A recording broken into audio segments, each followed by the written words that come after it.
ते फक्त सोयरी तर लागते लवकर, बस झालं. हे एक पॉईंट आहे आपल्याला वाचण्याचा. आता पैसे नाही, पीक होत नाही, त्याने वेळेवर भाव भेटत नाही, वेळेवर इतकं म्हणलं तर भाव नाही राहत, भावाची वाट पावलं म्हणलं तर कधी वाढत नाही, कधी कमी होते. त्यांनी आपण लालूसही करतो, भाव आल्यावरही विकत नाही, कधी कधी 10,000 झाल्यावर विकत नाही, मग आपण 7,000ने विकतो, तेही नुकसान आहे. तर अशा प्रकारे आपल्या मागं मला माहित आहे शेतकऱ्याच्या मागं काय आहे ते. मी तर सांगत असतो साहेब एक गोष्ट, शेतकऱ्याचे काय हाल आहे ते. कारण की मी शेतकरी आहे. माझ्या घरी कोणीही नोकरीवर नाही, प्रेमवर माहिती आहे, शेजारी आहे आमचे, त्यांचे सर्व शेत आमच्या भोवतालच आहेत सगळे. आम्ही शेजारी आहोत, गावाचे शेजारी आणि सत्संगाचे शेजारी जाऊ. तर एक लक्षात ठेवा शेतकऱ्याचे काय हाल आहे. म्हणून तुकडोजी महाराजानं ग्रामगीता शेतकऱ्याला दिली. म्हणून एक दिवस शेतकऱ्याचा चांगला दिवस येणार आहे, म्हणून आत्महत्या करू नका. थोडे दिवस काढा, आता काही दिवस, एक दिवस तुमचा चांगला येणार आहे. असे शेतकरी तयार होतील, आपल्याला अनेक मार्ग मिळतील. पण हे मार्ग नाही की बा आपल्याला पिकलं नाही आणि आपण आता आत्महत्या करा, हे काही पुरुषार्थ नाही. अरे तयार हो जाओ. आपण भगतसिंगच्या देशातले लोक आहोत. जगद्गुरु शिवालाल महाराज, शामराव महाराज, शिवालाल महाराज, मुंगसाजी महाराज, अनेक संतांचा, शामराव महाराज आपले महापुरुषार्थी लोक होऊन गेले ना. मग आपण बलवान लोक आहोत आणि हे कमजोरी बाळगायची नाही. आमचं तुकडोजी महाराज भजन आहे, अरे तैयार हो जाओ जमाने का पुकारा है, हाँ जो हिम्मत छोड़कर भागे वही कायर कहाएगा, न डरता मौत से अपने वही साथी हमारा है. तुकडोजी महाराज म्हणतात साथी आमचा ती की हिम्मतवाला माणूस पाहिजे. महाराणा प्रताप सिंहने एका काळात गवताच्या भाकरी खाल्ल्या, पण त्यानं आत्महत्या नाही केली. छत्रपती शिवाजी महाराजांची आपण पूजा केली, काय हाल भोगले त्यांनी, आत्महत्या नाही केली. संभाजी महाराजांना आत्महत्या नाही केली. साधू संतांचे किती छळ झाले, आत्महत्या नाही केली. आणखीन कोण, पंढरपुरात तुम्ही कधी गेले असेल तर रस्त्यानं किती पडलेले होते रंगळे आंधळे, हाती नाही, पाय नाही, डोळे नाही, महारोग झालेला आहे का काय, इतकं त्यांना दुःख असून ते सुद्धा आत्महत्या करत नाही. मग आम्हीच्या शेतकऱ्यांना आमचे हातपाय चांगले आहे सध्याचे. अरे पक्षी याच्या घरी नाही सामू करी त्याची चिंता करी नारायण. थोडा तरी आध्यात्मिक विचार राहू द्या सोबत. आध्यात्मिक म्हणजे आपण जरी मंदिर राहिलो तर एक दिवस चांगला येणार आहे.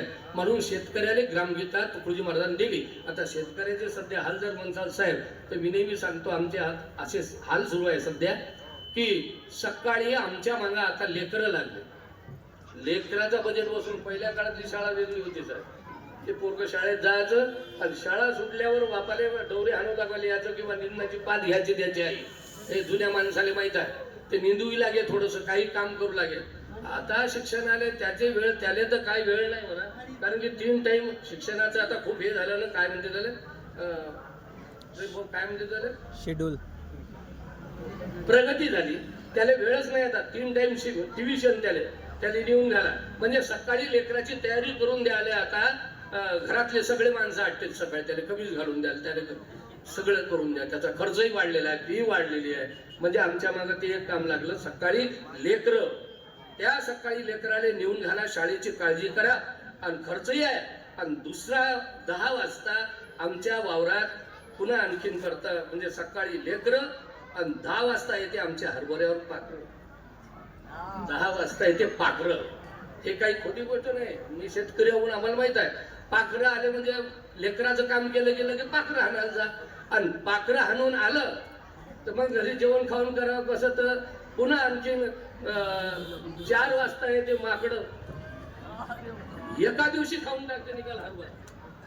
एका दिवशी जर हरण आले तर खाऊन टाकते. एका दिवशी तर काय म्हणते त्याला, ते रोही आले तर झालं 12 महिन्याचं ताकद, 6 महिन्याचं पीक खाऊन टाकते ते. म्हणजे 4 वाजता येते माकडं, सकाळी लेकरं आणि 10 वाजता पाखरं आणि 4 वाजता माकडं आणि संध्याकाळी चैन झोपावं तर रात्री येते डुकरं. सगळ्याला अनुभव आहे. जितके शेतकरी आहे त्याला झोपाचं कधी काय, भोगाचं काय, त्याच्या मागे सुख आहे. अरे आपलं लाल रक्त करून ते या देशासाठी, या जगासाठी आपलं लाल रक्त आहे, त्याचं पाणी पाणी करून ते जगाला पोशिंदा आहे ते. म्हणून तुकडोजी महाराजांनी त्याला ग्रामगीता दिली, क्योंकि जगता पोशिंदा वो है. आणि जब किसानों की देखो भलाई, इथं भजन म्हणणारे सुद्धा आहेत काही मंडळी, जब किसानों की देखो भलाई मैंने खुशियाही खुशिया म्हणाई. म्हणून जय जवान जय किसान आपण म्हणतो. मी सांगत असतो नेहमी, जय जवान जय किसान. शेतकरी सुखी होईल तोपर्यंत जग सुखी होत नाही. आणि जवान जेवताना जवानाची आठवण, आपलं झोपताना जवानाची आठवण केली पाहिजे. ते लोक बाउंड्रीवर आहे म्हणून आपण झोपतो, ते छातीवर गोळ्या खातात, ते जागतात म्हणून आम्ही झोपतो. आणि ते जर झोपले तर आम्हाला झोपवायला उशीर लागणार नाही लोकांना. त्यामुळं त्या जवानाची तुम्ही झोपताना आठवण करा की जय जवान, तुम्ही या देशासाठी, हे मेरे वतन के लोगो जरा आंखों में भर लो पानी, जो शहीद हुए है उनकी जरा याद करो कुर्बानी. बरोबर आहे. आणि शेतकऱ्याची जेवताना आठवण करा की त्याले उरो की पुरो का तिकडे आत्महत्या करायची वेळ जरी आली तरी ते आपलं जगाले पोचण्याचं काम ते बंद करत नाही. त्यामुळं त्यांच्याकडे थोडीशी कदर करत जा असं म्हणतो मी. कोणी जरी असेल तरी त्यांची थोडी कदर करत जा. त्यांना अर्ज आला तर लवकर देत जा. काय काय असेल ते प्रत्येकानं त्याच्याकडे लक्ष देणं महत्वाचं आहे. शेतकरी शेतमजूर एवढ्याल्या सोयाबीन मध्ये फवारणं म्हणजे साधी गोष्ट नाही. अशा तशा माणसाने, पैशाल्या माणसाने 2 लाख जर देतो म्हणलं तर ते त्या सोयाबीन मध्ये जाऊ शकत नाही. आणि त्याला ते सोयाबीन मध्ये मेहनत करायला लागते. मग एवढे करून आणखीन माझं, मग आता साहेबांना मग सांगितलं काही व्यसनावर बोला, मग एवढे कष्ट करूनही आणखीन असं वाटते की त्या माणसानं व्यसन नाही केलं पाहिजे. कारण की ते कंपनीवाले फार मोठे लोक होऊन राहिले. सामान्य सोडून द्या हो व्यसन विकणारा, पण कंपनीवाला ते किती श्रीमंत होऊन राहिले ना. आपले लेकर बाप पोराच्या खांद्यावर जायचा तर ते इंग्रजाचा खर्रा एवढा वाढला आता की लेकर सगळे बारीक होऊन राहिले. हे किती परिस्थिती वाईट आहे आपली. आता सोडून द्या आता, पण मी गेलो ना किती वेळेस की बापाच्या खांद्यावर पोरं चालले, हे दुःख पावल्या जात नाही आपल्याला. बापाच्या खांद्यावर पोरगं नाही गेलं पाहिजे, पोराच्या खांद्यावर बाप केला पाहिजे. पण म्हातारपणात ते तरुण पोरगा गेल्यावर त्याचे लेकर आहे, त्याची पत्नी आहे, असे घरं या व्यसनानं सुद्धा विध्वस्त होऊन राहिलेले आहेत. कारण की अति कोणतंही झालं की त्या ठिकाणी त्याची माती झाल्याशिवाय राहत नाही. म्हणून अति नाही, हे व्यसन असे आहेत की ते वाढत जाते, असे थोडे थोडे राहत नाही ना. त्यामुळं आपण सगळ्यानं निर्व्यसनी राहिलं पाहिजे असं सेवालाल महाराजांचा सुद्धा संदेश आहे. तुकडोजी महाराज, गाडगे महाराज, मुंगसाजी महाराज, सगळ्या संतांनी जगाला सांगितलं, झाला गर्क कसा व्यसनात, उठ रे उठ तरुणा देहात. अरे राष्ट्र जागवा, राष्ट्र जागवा. तुम्ही फार चांगला शब्द वापरला. जो खुद के लिए जीता वो जीता नहीं है, जो सेवा में मरता वो कधी मरता नाही. तुम्ही सांगितले 5 वर्षात मी पैसेवाला झालो, माझ्यासारखं सुख सर्वांना मिळावं यासाठी मी फिरतो. तसं आता मलाही समजा साधारण तुम्ही मला पहिल्यापासूनच पाहून राहिले. मी तर व्यसन सोडण्याचा पाय धुतो. आता याच्याविषयी काय करू की एक कुटुंब वाचत असेल आणि पोराले राग इतका येऊन राहिला आता की ते मोबाईल वाजू नको म्हणले का बापानं पोराले, तर त्याने मारूनच टाकलं त्यानं कुऱ्हाडीने रात्री. म्हणजे आपण किती भुलून राहिलो. अरे मायबापाले भुलायचं नाही. तर जाता जाता एक गोष्ट सांगतो की काही कॉलेजचे पोरं होते, म्हणजे कॉलेजमध्ये गेलो प्रवचनाले मी, मला कॉलेजच्या पोराला काय सांगावं, तर त्याला सांगितलं गड्या तुम्ही 3 गोष्टी डोक्यात ठेवा. डोक्यात हे कलियुग आहे सध्या चालू. पहिले आम्ही लहान होतो बापू, तुम्ही जेव्हा वयस्कर माणसं आहे तर माझे एवढे, मीच तर म्हातारा झालो. आता पहिले आम्ही तर माझे कीर्तन तसं झालेलं आहे. 1-2 प्रेम आहे, आमचे शेजारीच असल्यासारखं आहे गाव हे. आम्ही काही शाळेतच शिकलो आम्ही, इच्छे मुलं हे ते सगळी मंडळी. शेतकरी सुद्धा आदर्श आहेत इथं आमचे मध्वरा समाजाचे, काही तुमचे हे सगळे आता चांगले आहे शेतकरी. पण आपल्याला विचाराची गरज आहे. आपण जोपर्यंत चांगल्या विचाराची विचार घेणार नाही. तुम्ही आता आले बाबर, साहेबांना 2-3 वेळा आम्हाला आव्हान दिलं की पुष्कळ मंडळी आली, लगे मंडपच भरून गेला, तर आलो पाहिजे असं विचार ऐकायला. विचार फार मोठा असते माणसाचा. पैसा कमी असला तर चालते, पण माणसाजवळ काय पाहिजे? विचार. क्षणोक्षणी हाची करावा विचारण, तरावया पार भवसिंधू. विचारानं माणूस तरते. याच्यापासून 4 गोष्टी आल्या म्हणजे आपल्याला हिंमत आली ना, की एखाद्याची हिंमत गेली असेल, हा बिन पैशानं करू शकते, मग आता 1 एकर तरी करून पाहू असं थोडंसं माणसाला वाटतंय. मी त्या पोराले काय सांगू, त्या पोराले म्हणलं 3 गोष्टी तुम्ही डोक्यात ठेवा. दुसरी गोष्ट, त्या डोक्यात काही गोष्टी घुसू देऊ नका. म्हणजे 3 गोष्टी काय ठेवायच्या महाराज? म्हणलं 1 देव, 1 संत आणि 1 मायबाप. 3 गोष्टी डोक्यात ठेवा. मग तुम्ही शाळा शिका, काय करा, नागपूरले राहा का तिकडे बेंगलोरले राहा का पुण्याला राहा, पण 3 गोष्टी डोक्यात काढू नका. कुठे? मायबापाला विसरू नका. आई तुझ्या मूर्तीवाणी या जगात मूर्ती नाही, अनमोल जन्म दिला ग आई, तुझे उपकार भेटणार नाही. मायबापाला विसरू नका. विसरू नको रे आई बापाला, ज्याने झुजविली आपली काया रे वेड्या, मिळणार नाही तुला आई बापाची माया. एवढी मोठी माया आहे, आई वडिलाचं प्रेम आहे, त्यांना कधीच विसरायचं नाही म्हणलं. तुम्ही या डोक्यात ठेवा म्हणलं ते, दुसरं डोक्यात येऊ नका देऊ. पण आता ते काय झालं, आमच्या डोक्यातून ते मायबापही चालले. ते बापाची जागा घेतली मोबाईलनं आणि आईची जागा घेतली टीव्हीनं. आता मायबापाची आठवण पोरं विसरून राहिली, शाळेतून आले की त्या मोबाईलमध्ये त्या टीव्ही मध्येच राहते.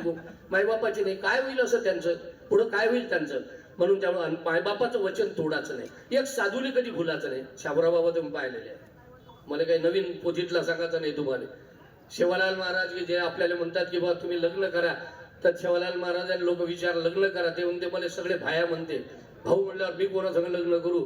जगाच्या कल्याणासाठी एवढा मोठा त्याग करणं काय साधी गोष्ट आहे का. शामराव महाराज अंगाचं कातडं निकाल त्याच्या माकोड्यानं तोडून काढलं होतं, आपण एकदा पाहिलं होतं पांढरं पांढरं. तर त्यावेळेस इतका आपल्यासाठी कष्ट करणारा जगाच्या कल्याणासाठी त्या साधूला कधी विसरू नका. खऱ्या मात्र खोट्या साधूच्या मागं नका लागू. खऱ्या साधूला कधी विसरू नका, संतांनी विसरू नका. आणि एक देव तुम्हाला आवडेल ते घ्या, देवाला विसरू नका. हे 3 गोष्टी तुम्ही डोक्यात ठेवा. पण आता आम्ही हे 3 गोष्टी डोक्यातल्या चालल्या आणि दुसऱ्याच गोष्टी भरल्या डोक्यात. आता मोबाईल, टीव्ही.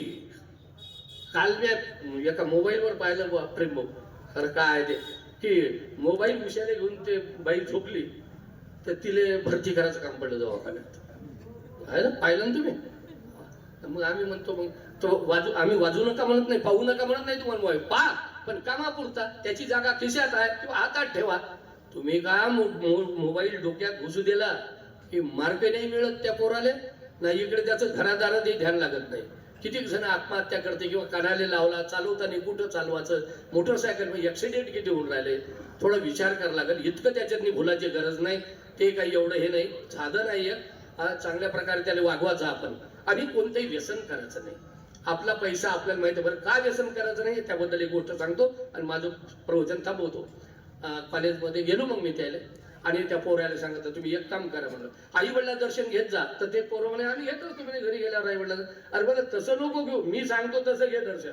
तसं दर्शन घेणं वेगळं आहे ना, असं दर्शन घेणं वेगळं आहे. म्हणे कसं काय बुवा. नाही म्हणलं तू आता घरी जाशील ना. म्हणे हो. घरी गेल्यावर म्हणलं बाप ज्या दिवशी नागराला जाते त्या दिवशी तू 11:15 वाजता वावरात जाय, नागर सोडाच्या अगोदर. न्यायरीच्या टाइमला नको जाऊ, नाही त्याची भाकर खाऊन येशील. काय कष्ट करते ते वावरात. घरी तू दर्शन घेत ना, पण बाप आपलं स्वरूप पोराले दिसू देत नाही, पत्नीले दिसू देत नाही. आईचं प्रेम भावना प्रधान आहे आणि बापाचं प्रेम बुद्धी प्रधान आहे. ते आपलं दुःख कोणाला दिसू देत नाही. घरी प्रेतचे कपडे घालून पत्नी समोर, लेकरासमोर, पोऱ्यासमोर त्याने दाखवते मला काहीच नाही झालं. छाती दुखली तर न सांगणारे बाप आहेत की दवाखान्यात माझ्या पोराला कर्ज होईल. वावर आपल्यापाशी 2-4 एकर आहे, पोरगी लग्नाची आहे. माझं वय 70-72 वर्षाचं आहे. राहून मी 7-8 वर्ष राहील. एखादा अटॅकचा झटका आला असेल, तपासलं आणि लागले 5-10 लाख तर माझा पोरग फेकील लागल. इतकं ते दाबून ठेवते ते बाप. असं दुःख दाबणाऱ्या बापाचं दर्शन 11:15 वाजता वावरात घे म्हणलं. आणि माझा हात जोडून विनंती आहे तुम्हाला सर्वांनी सुद्धा, ही जे तरुण पोरं असतील त्यांना मी हात जोडून विनंती करतो, तुम्हाला भिक्षा मागतो. जशी मी व्यसनाची भिक्षा मागतो तशी तुम्हाला ती भिक्षा मागतो की तुम्ही एक दिवस तरी आपल्या बाप मराच्या अगोदर ते सोयाबीन सोमतानी 11:15 वाजता जाऊन त्याचं एकदा वावरात दर्शन घ्या. वावरात म्हणजे मी शेतकरी म्हणून सांगतो, वावरात बघ गेला ते पोरगा बरे म्हणे महाराज मी वावरात घेतो दर्शन. म्हणे काय तुम्ही सांगतात. म्हणलं ठीक आहे. मग गेला ते घरी आणि 11:15 वाजता म्हणे आई बाबा कुठे आहेत. म्हणे वावरात आहेत म्हणे.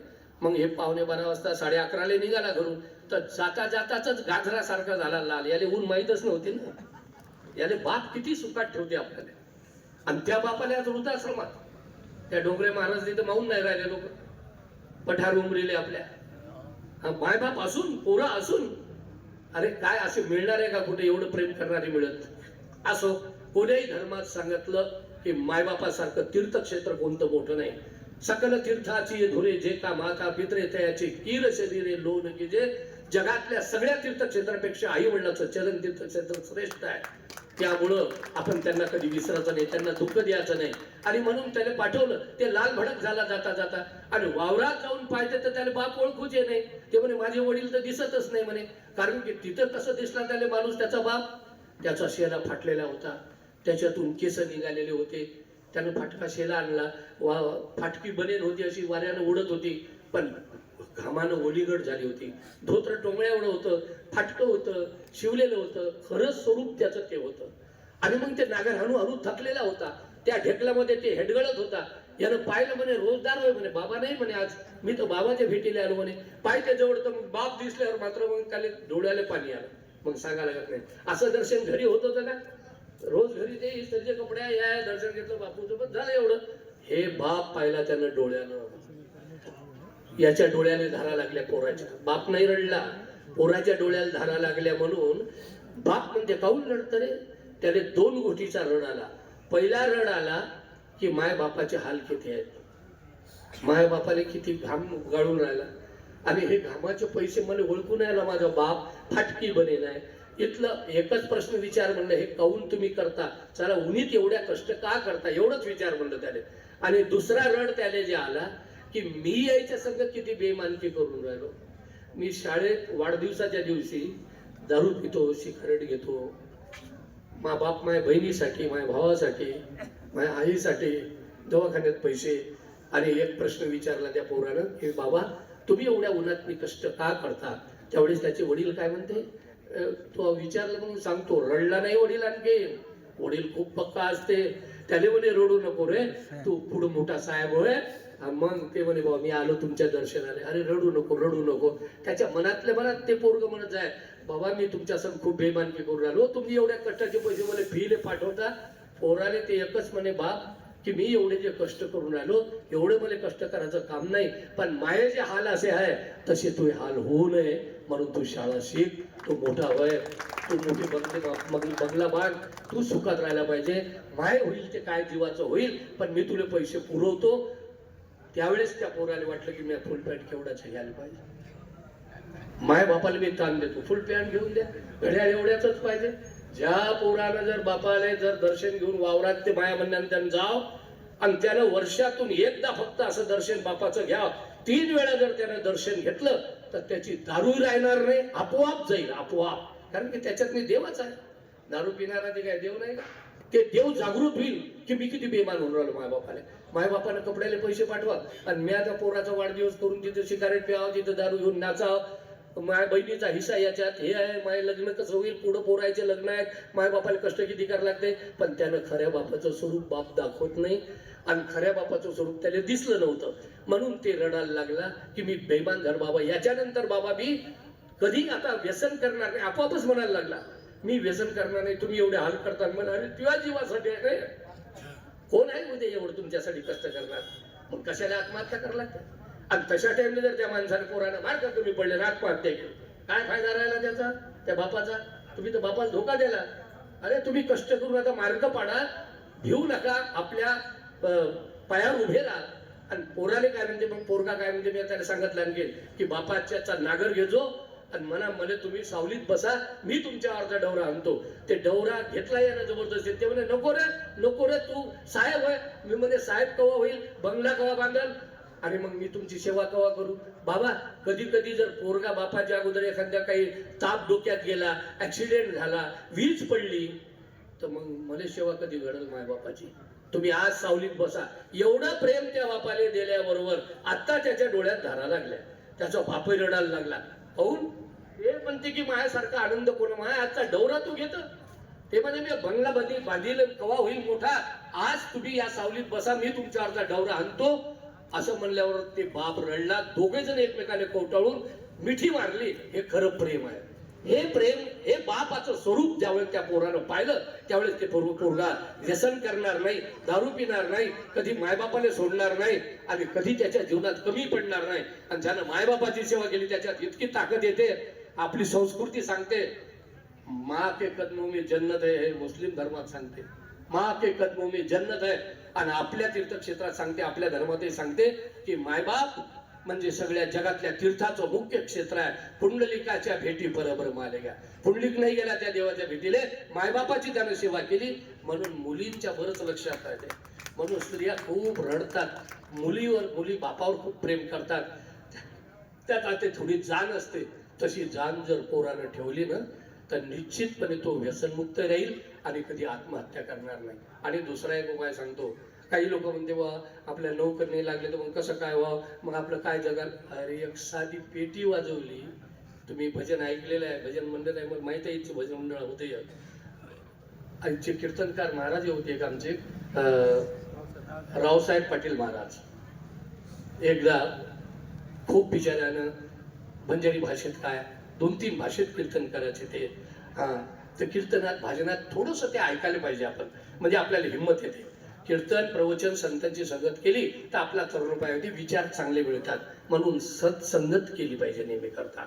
हो, और समय का फायदा घेतला पाहिजे. समय का जो मोल करता है, समय उसे अनमोल बना देता है. तसा आजचा समय आहे तुमच्या गावात. आरोग्य तर तपासून घ्या शांततेत मस्त. हे जे योजना आलेले आहेत ते पहा. इथं हे श्रवण बाळ काय असते, कोणाचं काम नसेल होऊन राहिलं ते काम करून देण्यासाठी योगायोगानं शासनच इथं आलेलं आहे. ते तुम्ही त्याला आपापलं तेही सांगा. हे तर फायदा आहेत, पण काही आता भाऊ पोसून जे विचार मिळाला आपल्याला याच्यातून घेण्याजोगत आहे. ते आपला बंधूच आहे, तेही शेतकरीच आहे, त्याला जिव्हाळा आहे, ते फिरून राहिला.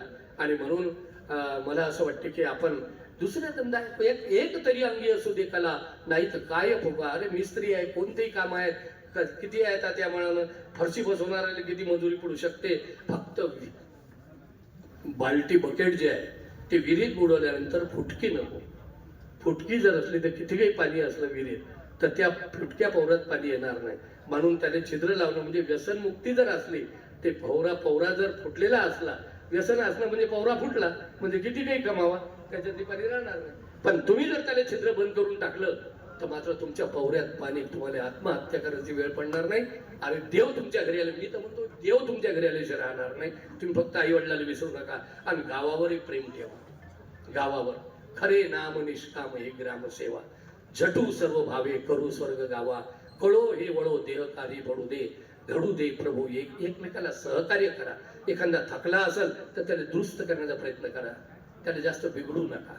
आणि मी काही शहरात गेलो, नागपूर सारख्या शहरात गेलो, मी 9 वर्ग शिकलेला आहे, काही जास्त शिकलेलं नाही, पण प्रेम इतकं लोकांचं आहे. माझी प्रॉपर्टी म्हणजे एकच की जे व्यसनमुक्त झाले ते लोक आपली प्रॉपर्टी आहे बस.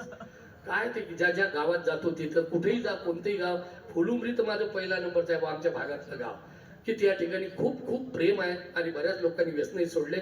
मला काय सांगायचं आहे की त्या शहरात गेलो तर मग तिथं काय सांगू म्हणलं. मग त्यांना सांगितलं की तुम्हाला काय पगार आहे, ते म्हणजे 1 लाख 2 लाख. तुम्हाला द्याले 50,000 रुपये पगार आहे. किती? 50,000 रुपये ज्यांना पगार आहे त्यांना त्याच्यातले 5,000 काढून ठेवा फक्त. बरोबर आहे प्रेम भाऊ, हे तुम्ही ऐकलेला हिशोब. 50,000 पगार म्हणजे 12 महिन्याचे किती होते? 6 लाख रुपये होते 50,000 नाही का. तर 5,95,000 तुमच्या पोराने कलेक्टर करायला लावा. त्या शहरातल्या लोकांना सांगितलं म्हणे हो बरोबर आहे. 5,00,000 कायसाठी काढायचे म्हणे महाराज. मी म्हणलं तुम्ही इथं नागपूरले असाल इच्छासाठी नाही, इथं काय खर्च करा तुम्ही करा, पण हे 5,000 कोणासाठी काढा की तुम्ही सिंदतले राहत असाल, तुम्ही जर रुईले राहत असाल, तुम्ही इसापूरले राहत असाल तर तुमच्या जन्मभूमीच्या गावाला विसरू नका. त्याच्यासाठी 5,000 ठेवा. बरं कोणाकोणाला द्यायचे म्हणे महाराज. मग गावात आपले भाऊ बंद राहते, साहेब राहते नागपूरले, तर त्यांनी 5,000 इथं भावपाशी आणून ठेवून द्यायचे. 5 लोकांना द्यायचे. कोणत्या 5 लोकांना द्यायचं? पहिला नंबर द्यायचे ज्याने कॅन्सर झाला असेल त्याच्या घरी 1,000 रुपये नेऊन द्यायचे. 5,000 म्हणजे काहीच नाही प्रेम. एका दिवशी लोक दारू पिते तेवढ्याचे. मग 5,000 काही नाही. तेवढं जर समाजाच्या कामी पडलो, अरे खुद के लिए जीता वो जीता नहीं है, जो सेवा में मरता वो कभी मरता नहीं है. हे पैसा कोणाच्या संग गेला नाही आजपर्यंत, सिकंदरच्या गेला नाही, पण पैसा तुमच्याकडे जर असेल आणि पैशाचं जर सत्कर्म केलं, तुम्ही जर कोणाच्या दुःखात कामी पडले तर त्याला लागलेलं त्याच्या आत्म्याचं पुण्य मात्र तुमच्या जन्मच्या जन्म सगळं जाते. पैसा नाही सगळं जात, पण पैशाने केलेलं सत्कर्म गरीबाच्या दुःखितांच्या कामी जर पडले तर ते तुमच्या कामी येते. आता 1,000 रुपये झाला हिशोब बरोबर. 1,000 गेले कॅन्सर वाल्याले. ते माणूस गरीब असो का तरी म्हणतो असो, त्याच्या डोळ्याला पाणी येईल की अरे कोण पाठवलं, त्या साहेबांनी पाठवले. हो माया बापाने तुम्ही पहिलीवर जेवण दिली होती ना, आम्ही गरीब होतो तेव्हा, आता तुम्हाला बिमारी झाली आहे घ्या ना एवढा प्रसाद म्हणून घ्या, राहू द्या एवढा. त्याला आनंद, दुःखात सुद्धा त्याला आनंद वाटते आणि त्याच्या आत्म्याचा आशीर्वाद आपल्याला लागते. हे वै खरी पूजा. पहिला नंबर झालं काम. दुसरा 1,000 कोणाला द्यायचा? शाळेत मास्तर जवळ जायचा आणि विचारायचं की खरोखर गावातले गरीब कोणाचे घर आहेत, त्या गरीब पोरांचे ज्यांना पुस्तकं नाही किंवा कपडे नसेल, त्याची ताकद नाही, राहू शकते गरीब याही काळात, कोणाचं कोणतं कारण, कोणाचं कोणतं कारण, तर त्यांच्या घरी हे 1,000 रुपयाचे पाठ्यपुस्तक त्यांना पाठवून द्या. 2,000 गेले. आता किती राहिले? 3,000 राहिले. आता कोणाला द्या? लग्न आणलेलं आहे पाहुणे वापस चालले, पैसे नाही जोडे, त्या लग्नवाल्याला 1000 रुपये देऊन टाका, त्या मुलीचं लग्न होईल. त्या मुलीले जन्मभर आठवण, त्या मुलाले त्या बापाले आठवण जन्मभर. आपण कामी पडलो. मी व्याजान नाही म्हणून राहिलो बरं, मी फुकटच 5000 फक्त 5000. हा लय नाही. आता हे गेले, अरे तंबाखात जाते तेवढे, हऱ्यात जाते तेवढे, हे बंद करायचं, या कामात लावून द्यायचे. मग पहा तुमच्यासाठी जग काय करते, समाज काय करते. आता शाळेसाठी गेले आणि लग्नासाठी गेले, आता राहिले 2. आता एक आहे की गावात पंगत असो, काही असो, अन्नदान असो, एखादं धार्मिक कार्य असो, याच्यासाठी लावून द्यावं अन्नदानाने. आता राहिले 1000. हे कोणाला द्या? जे बाई डिलिव्हरी झाली, बाळातील झाली, पण तिच्या घरी एका सांजीची सोय नाही, अशी एखादी बाई असते गावात, तिच्या घरी त्या 1000 रुपयातल्या 500 रुपयाचा किराणा नेऊन द्या. 2 किलो रवा, 2 किलो साखर, 1 किलो तूप. बाई 15 दिवस कामाला जायचं नाही, महिनाभर कामाला जायचं नाही, तुझ्या घरी एका सांजीची सोय नाही, मी तुले 15 दिवस म्हणजे 15 दिवसाचे 1 महिन्याचा किराणा मी तुले पुरवतो, थोडा पुरवतो. तिच्या घरी जर नेऊन दिलं ना, तर तुमच्या सख्या बहिणीपेक्षा ते जास्त तुमच्यासाठी रडल्याशिवाय राहणार नाही. तुमच्या शेतातलं गेलेलं ढोर ते हल्ल्याशिवाय राहणार नाही, तिला म्हणणार नाही. आता परिस्थिती अशी झाली की हनमनाचा टाइमच नाही, जे माणूस कोणाच्या कामी पडत नाही. लोक बाहेर असेल तर घुसून द्यायचा टाइम आहे की कोणाच्या कामी पडत नाही, कोण हाणते कोणाच्या वरातलं ढोर. परंतु तुम्ही जर हे कर्म केलं, 5000 निस्वार्थपणानं, काही पाहिजे नाही की आमची गाडी भरायला येऊ नको, तू काही नाही बुवा, हे तुझ्या संकटात एवढे गेले, एवढं जर तुम्ही मोठं मन केलं, तर मला तरी वाटते की एका वर्षात जर 5 घर तुमचे झाले, तर 25 वर्षाच्या नोकरीत, 30 वर्षाच्या नोकरीत किती घर होईल? 150-200 गाव पूर्ण होऊन जाईल तुमचं. तर घरच्यापेक्षा ते लोक जास्त रडतील. मी एक माणूस मेल्यानंतर त्याच्या नावानं, त्याच्या समाजवाल्याने, सर्व गावातले दुसऱ्याही समाजच्या लोकांना डोकं फोडून घेतलेले माणसं मी पाहिलं. त्याच्या मी मरणावर होतो. मी त्या माणसासाठी डोकं फोडून घेतलं, कारण की त्या बिमारीला भेटायला गेला की तिथं 500 रुपये दिले, 1000 रुपये दिले, ते कधी त्यानं मागितले नाही आणि तिकडे पाहिले नाही आणि मोठेपणासाठी दिलं नाही. फक्त बाईले ते रवा पाठवून देताना बाईलेच पाठवायचं. मात्र माणूस गेला तर ते म्हणाल तुला उभं राहायचं का बुवा, आगाऊ करून राहिला. माणूस लोक जग काही आहे का, चांगलं आहे का नाही, म्हणून त्या बाईच्या हातानच तिला द्यायचं. आणि मग पहा तुम्ही तुमच्या आत्म्याला किती शांती भेटते. अरे स्वतःसाठी ते किती काही करतो, शेवटी काय गॅरंटी आहे त्या पोराची बी पोचतीलच म्हणून. बरं पोचणार आहेत, आपला परिसर चांगला आहे, परंतु यानंतर एवढा जर त्याग केला, मात्र आपण व्यसन करायचं नाही. या तंबाखात मेल्यापेक्षा, या व्यसनात घातल्यापेक्षा, या गोरगरिबाच्या मुखात तेवढे जर 5000 टाकले, तर मात्र जन्मभर लोक तुमचं नाव घेतल्याशिवाय राहणार नाही. आणि सगळ्या संतांना तुमच्या संतांचा आशीर्वाद तुमच्यावर मिळाल्याशिवाय राहणार नाही. कारण की संतांना आवडीचं का, जगाच्या कल्याणात संतांचे होती देह कष्टविधी परोपकारे.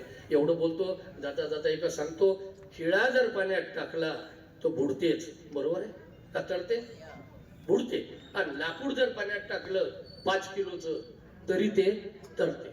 मग खिळा जरा रडायला लागला, देवाकडे गेला की मी लहान असून बुडतो आणि लाकूड 5 किलोचा असून तर ते मला तरण्याचा मार्ग काय.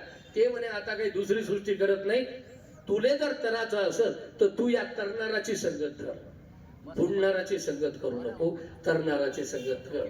खिळ्यानं जर लाकडाची संगत केली तर लाकूडही बुडत नाही आणि ते खिळाही बुडत नाही. म्हणून हे आजचे जे विचार आहेत ते तुमच्या आमच्या जीवनाच्या विकासाचे विचार आहेत. मग काय झालं बा, मग काय द्यायचं, सांगायचंच काम. आपल्याला जेवढं पाहिजे तेवढं घ्यायचं, याच्यातलं जेवढं आपल्या भल्याचं आहे तेवढं करायचं, जिथलं आपल्याला जमते तेवढं आपण केलं पाहिजे. बस आपला फायदा करून घ्यायचा. विचारानंच माणूस करू शकते. त्या खिळ्याला आता लाकूड म्हणजे कोण? लाकूड म्हणजेच शाबरा बाबा, लाकूड म्हणजे ज्ञानोबा, तुकोबा, गाडगे महाराज, सेवालाल महाराज, मुंगसाजी महाराज म्हणजे लाकूड आहे. लाकूड म्हणजे नाव 2.5 क्विंटलची राहते तरी पाण्यात तरंगते. तिले 100 खिळे ठोकले तर नावही बुडत नाही आणि खिळेही बुडत नाही. पण संगत करावी लागते तरणाराची. म्हणून आपण तशीच तरणाराची संगत करा आणि आपल्या जीवनाचं चांगलं करून घ्या. असं एवढं मी तुम्हाला विनंती करतो. चुकुलीची क्षमा मागतो. व्यसनाचे जरा टाइम जास्त घेतला असं, कारण की माई सिंगतवाल्याची भेट एवढ्यात झाली नाही. मागे एक कार्यक्रम झाला होता 1-2-3. तर मी सर्वांना नमस्कार करतो, चुकुली क्षमा मागतो आणि या सगळ्या साहेब मंडळीले नमस्कार करतो की एक चांगलं कार्य आपल्या गावात आलेलं आहे, शिबिर सुरू आहे, याचा लाभ सर्वांनी घ्यावा एवढं बोलतो आणि मी माझे 2 शब्द ठेवतो या ठिकाणी. जय गुरुदेव, जय भाऊ.